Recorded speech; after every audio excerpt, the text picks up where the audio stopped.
Pajusk šio žodžiu savo širdyje, tegul jie lydi tave per dieną.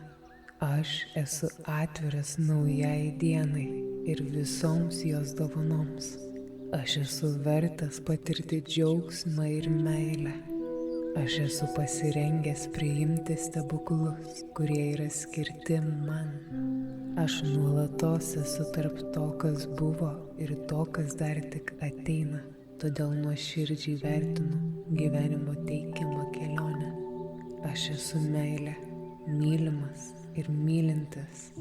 Aš esu ramybė, jis sklinda per mane ir paliečia kitus. Aš esu gamtos dalis ir leidžiu nuostabiam gyvenimui tekėti per mane. Aš jaučiuosi pasirengęs sutikti gražiausius žmones savo kelyje. Pilną meditaciją rasi mūsų YouTube kanale Ramybės uostas. Susitinkame